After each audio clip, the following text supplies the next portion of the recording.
ছুটির দিন আসলে কেন জানি কাজ একেবারে দল বেঁধে আসে, মানে কাজের কোনো শেষ নেই। তার মধ্যে হাজব্যান্ড এমন বাজার করলো যে আমি রান্নার উৎসাহ হারিয়ে ফেলছি। এরপরেও কি আর করা, মেয়ে মানুষের কি আর রাগ করে বসে থাকলে হয়, রান্না তো করতেই হবে। দুটো বেডরুমের বেড কভার চেঞ্জ করে হাতের সব কাজ শেষ করে রান্নাও করে নিয়েছি।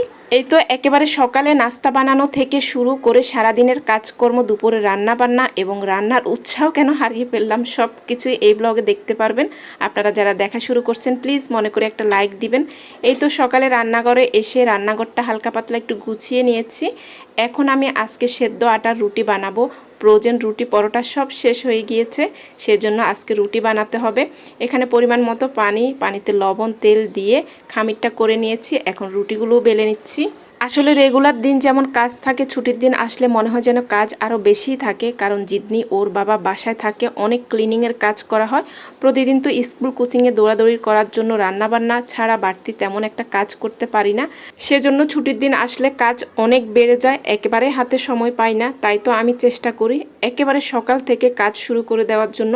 এই তো অনেক সকালবেলায় নাস্তা বানানোর কাজটা শুরু করে দিয়েছি, যেহেতু আজকে আবার রুটি বানানো লাগবে।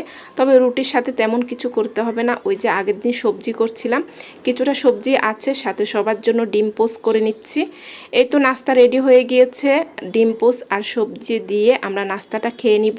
যেহেতু অনেক সকাল সকাল নাস্তা খাওয়া শেষ, আমি আজকে একটু বাড়তি কাজ করে নিচ্ছি। আগের দিন রাতে কিছু সরিষা ভিজিয়ে রেখে দিয়েছি, জিরা ভিজিয়ে রেখে দিয়েছি। এগুলো এখন একটু ঠান্ডা ঠান্ডা মানে সকালবেলা পাটায় বেটে নিচ্ছি। আর রাতেই যেহেতু ভিজিয়ে রেখে দিয়েছি, একেবারে এখন ঝামেলা হচ্ছে না, খুব সহজে বাটা যাচ্ছে। আজকে যেহেতু এরকম তাজা মশলা রেডি করে নিচ্ছি, তাই জিতনির বাবাকে বললাম বাজারে গিয়ে একটা ইলিশ মাছ আনার জন্য, মানে ফ্রিজের ইলিশ মাছ না, তাজা ইলিশ মাছ এনে আজকে সরিষা ইলিশ করব। আমার খেতে মন চেয়েছে, সে ওই মোতাবেক চলেও গিয়েছে বাজারে একটা ফ্রেশ ইলিশ মাছ আনার জন্য। আর এই দিক দিয়ে আমি একটু বেডগুলো গুছিয়ে নিচ্ছি, মানে বেড কভার চেঞ্জ করব আজকে, ভালো করে ডিপ ক্লিনিং করে নিচ্ছি দুটো রুম। যেহেতু শুক্রবার বাজারে গেলে একটু সময় লাগবে, অনেক মানুষ থাকে, তাই এদিক দিয়ে আমি এই হাতের কাজগুলো সেরে নিচ্ছি, মানে বেড কভার গোছানো সব কাজ সেরে নিচ্ছি। এই বেড কভারটা চেঞ্জ করে নিয়েছি, আর এখন সবগুলো পিলো দিয়ে একটু গুছিয়ে নিচ্ছি। এই তো বেডরুমটা, জিদনির বেডরুমটা গোছানোর পরে কেমন লাগছে আপনাদেরকে দেখাচ্ছি। আর আমি তো সব সময় সাদা বেড কভার দিতে পছন্দ করি। আর এদিক দিয়ে দেখুন আরেকজন আমাদের সাথে আছে, তার জন্য তো এখন কাজই করা যায় না। ওর নাম হচ্ছে মাইলো। মাইলো কোলে বসে এরকম ঘুমিয়ে যাচ্ছিল, আর আমি রেখে এই রুমে চলে এসেছি, মানে আমার বেডরুমে চলে এসেছি বেডরুমটা গোছানোর জন্য। সে আমার সাথে সাথে এখানে চলে এসেছে।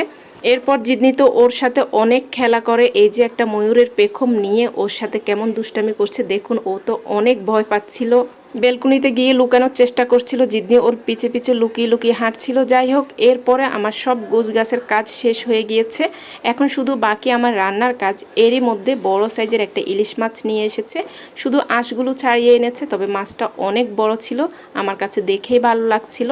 সব কিছু যেহেতু রেডি, আমি পেঁয়াজ কাঁচামরিচ সব কেটে নিয়েছি, কলা রান্না করব সেটাও কেটে নিয়েছি।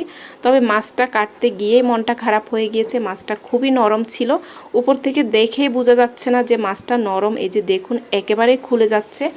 এখন আমি কি আর করব, প্রথমে দেখে তো রান্নার উৎসাহ হারিয়ে ফেলছি, যে রান্নাই করতে ইচ্ছে করছে না। শখ করলাম আজকে ফ্রেশ মাছ দিয়ে সরিষা ইলিশ খাবো, এরকম মাছ নিয়ে আসলা। সে বলল আমি উপর থেকে বুঝতেই পারি নাই, তবে আমিও দেখে বুঝতেছি যে মাছটা যে ভিতরে এরকম নরম, বোঝাই যাচ্ছে না এমনভাবে বরফ দেওয়া। তারপরে কি আর করা, ভালো করে পুরো মাছটা মুসমুসে করে ভেজে নিয়েছি। এখানে মশলা কষিয়ে কলা রান্না করে নিচ্ছি, অনেকগুলো কলা জমে গিয়েছে একটু বেশি, তারপরেও রান্না করে নিচ্ছি। ইলিশ মাছের মাথা লেজ এগুলো দিয়ে কলা রান্না করে নিচ্ছি। আর এখানে ইলিশ মাছ ভাজা সে তেলের মধ্যে সামান্য একটু পেঁয়াজ দিয়েছি, আর 2 টেবিল চামচ পরিমাণ সরিষা বাটা, 2 টেবিল চামচ পরিমাণ পেঁয়াজ বাটা, সামান্য একটু রসুন বাটা দিয়ে ভালো করে কষিয়ে নিয়েছি। এখন সামান্য একটু হলুদ আর মরিচের গুঁড়া দিয়ে আরও ভালো করে কষিয়ে নিচ্ছি। এই মশলাটা অনেকক্ষণ সময় নিয়ে একেবারে ভাজা ভাজা করে নিয়েছি। এখন যে পানি দিয়েছি তার আগে কিছুটা পানি দিয়ে কষিয়ে নিয়েছি, এখন আবারও পানি দিয়ে কষানো হচ্ছে। এদিক দিয়ে কলার মধ্যে কাঁচামরিচ, টমেটো আর মাছের মাথা লেজ ওগুলো দিয়ে রান্না করে নিচ্ছি। এই চুলায় সরিষা ইলিশের যে মশলাটা সেটা ভালো করে কষিয়ে যে ঝোল দিয়েছি, সেখানে কিছুটা কাঁচামরিচ, টমেটো আর মাছ দিয়ে রেখে দিয়েছি। একটু মাখা মাখা হলে রান্নাটা হয়ে যাবে। এখানে কলা রান্নাটা হয়ে গিয়েছে, আপনাদেরকে দেখিয়ে দিলাম। আর এই যে সরিষা ইলিশটাও হয়ে গিয়েছে, অনেক সুন্দর কালার এসেছে। যদিও উৎসাহ নিয়ে রান্না করেছি, তবে রান্নাটা অত বেশি খারাপ হয় না, খেতে মজাই হয়েছে। এই তো এখন আমরা সবাই দুপুরের খাবার খেয়ে নিচ্ছি, আর খাবার খেতে খেতে আপনাদের থেকে বিদায় নিচ্ছি। আল্লাহ হাফেজ, আসসালামু আলাইকুম।